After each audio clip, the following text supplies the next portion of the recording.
Hello everyone, कैसे हैं आप सभी। Welcome to our channel Career Mentors. And आज हम लेकर आ गए बच्चों कुछ अच्छे अच्छे न्यूमेरिकल्स, ठीक है, which are based on speed, velocity and acceleration. ठीक है बच्चों, तो आज हम इस लेक्चर के अंदर बहुत सारे न्यूमेरिकल सॉल्व करने वाले हैं अच्छे अच्छे। ठीक है, तो आइए चलिए इसे हम शुरू करते हैं। तो बच्चों लिखिए क्वेश्चन नंबर 1 फटाफट से। फर्स्ट क्वेश्चन बोल रहे हैं बच्चों, एन ऑब्जेक्ट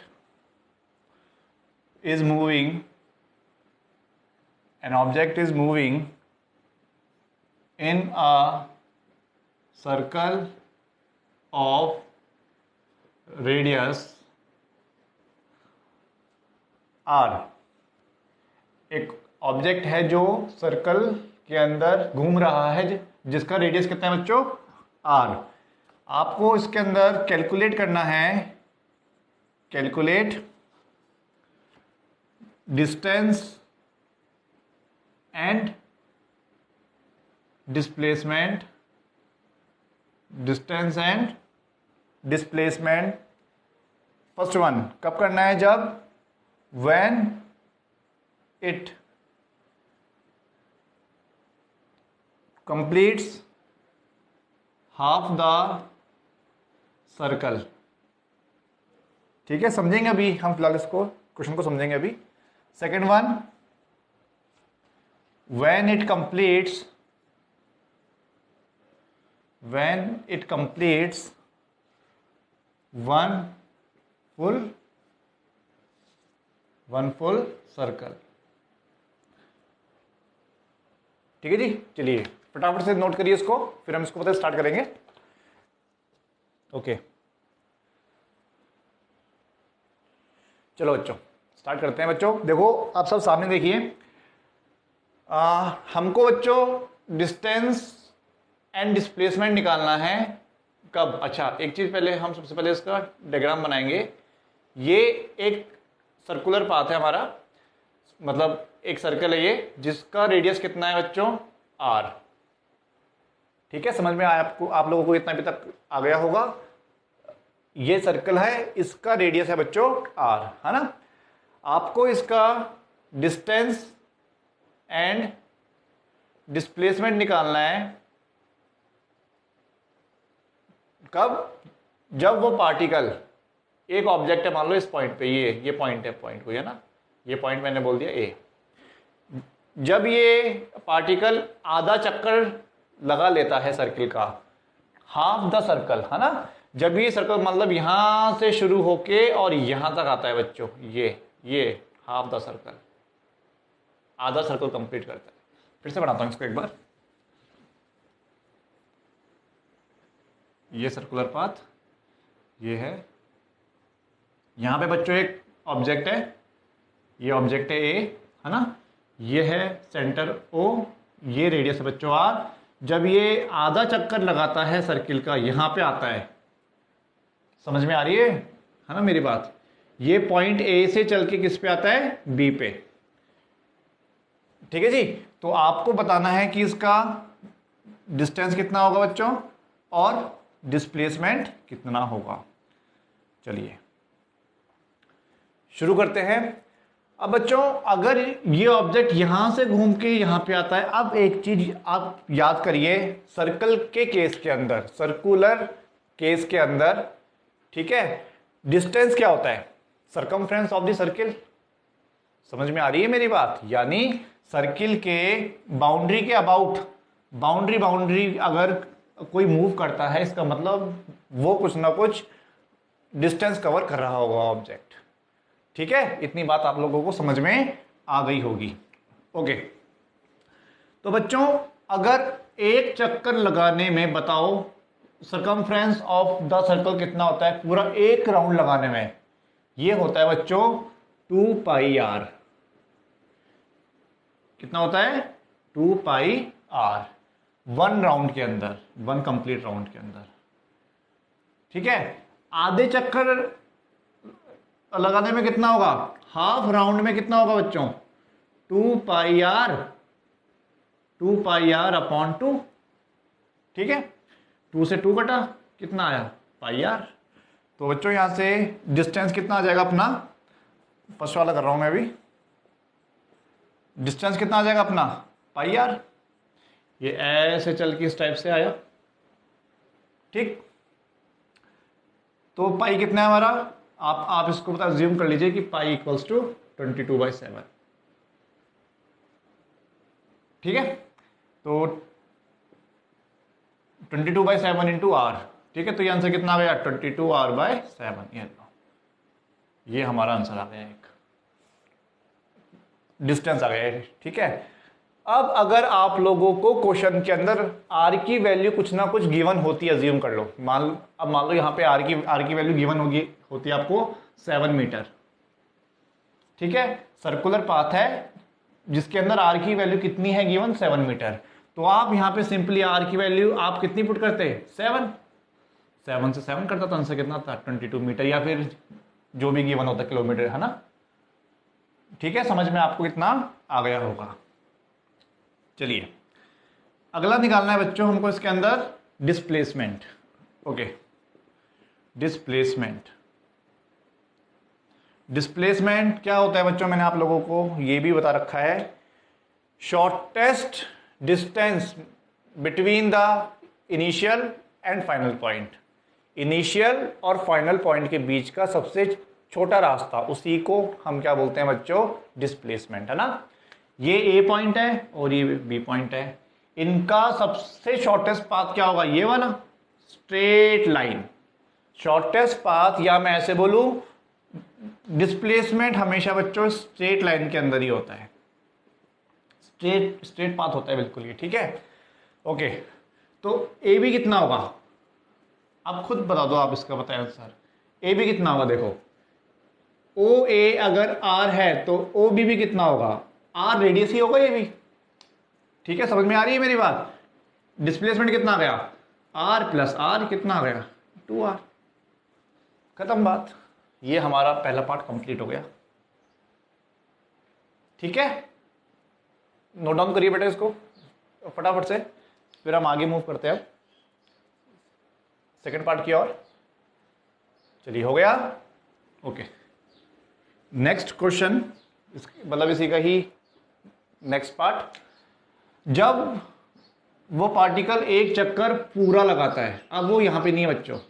ठीक है, अब वो पार्टिकल ए से चला और ए पी आके रुक गया। ठीक है, समझ में आपको आ गई होगी मेरी बात। ये आर है, ए पे चला, ए से चला और ए पी ही आके स्टॉप हो गया। चलो अब इस केस के अंदर डिस्टेंस निकालते हैं पहले। ये कितना होगा, एक चक्कर लगाने में कितना कवर करेगा 2πr, circumference of the circle. बस ये इसका आंसर आ गया, 2 × 22/7 इंटू आर कितना हो गया 44/7 इंटू आर। ठीक है, बाकी आप इसको इसके अंदर भी छोड़ सकते हो, सही है। ठीक है, ओके। डिस्प्लेसमेंट कितना आएगा बच्चों इसका, बताओ डिस्प्लेसमेंट कितना आएगा, डिस्प्लेसमेंट कितना आएगा, इसका डिस्प्लेसमेंट आने वाला है बच्चों 0। ठीक है, बिकॉज जो इसका इनिशियल पॉइंट है वही इसका क्या बन जाएगा, फाइनल पॉइंट बन जाएगा। तो यानी कि शॉर्टेस्ट डिस्टेंस कितनी हुई इसके अंदर 0 हुई, तो ये इसका आंसर आ गया डिस्प्लेसमेंट 0। चलिए नोट डाउन कर लीजिए फटाफट, ये अगले क्वेश्चन की और मूव करते फिर हम जल्दी से बच्चों फटाफट। ओके, मिटा रहा हूं मैं।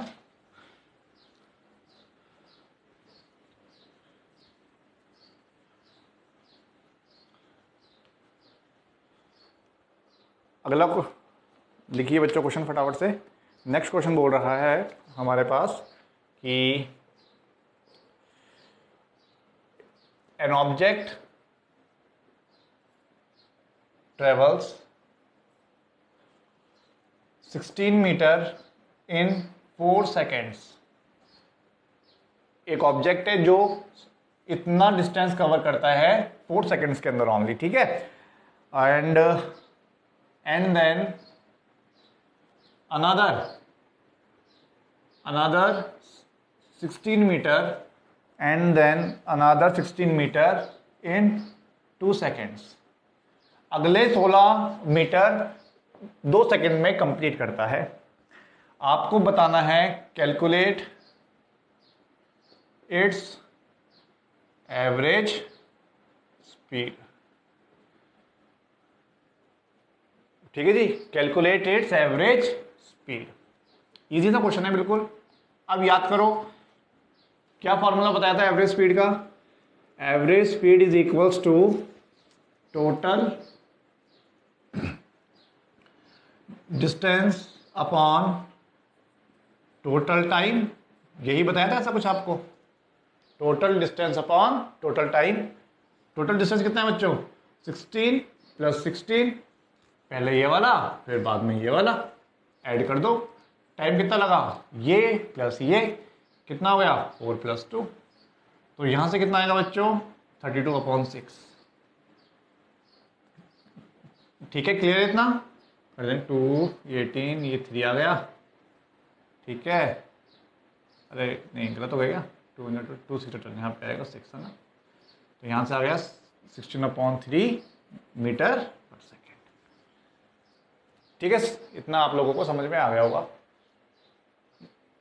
नोट डाउन कर लीजिए फटाफट से, नोट डाउन करिए उसको। अगले क्वेश्चन की और बच्चों अब हम लोग मूव करते हैं।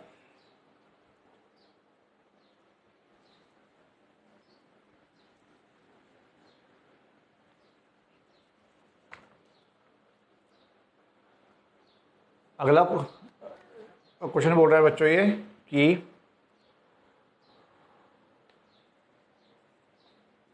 a train travels some distance. A train travels some distance with a speed of 30 kilometer per hour and returns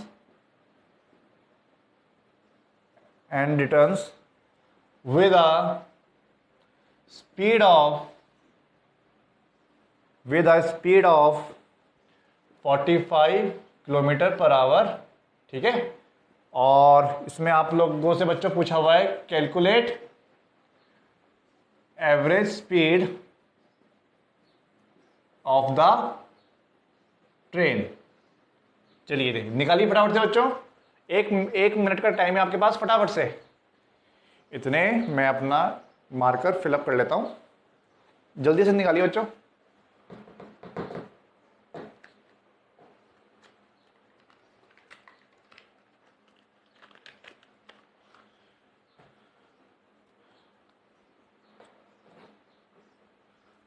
हो गया सबका,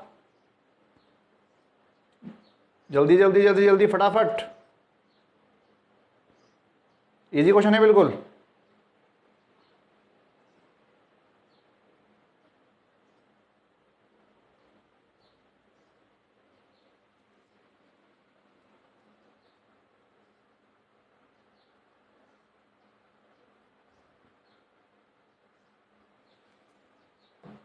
चलिए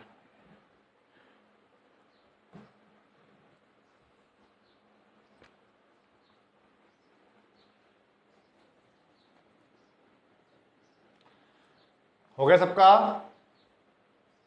स्टार्ट करते हैं अपन इसको। सॉल्यूशन देखिए इसका सभी बच्चों। इसके अंदर बोला हुआ है कि एक ट्रेन है जो जो जो कुछ डिस्टेंस कवर करती है इतने की स्पीड से। स्पीड नंबर 1 गिवन है v1 30 किलोमीटर पर आवर।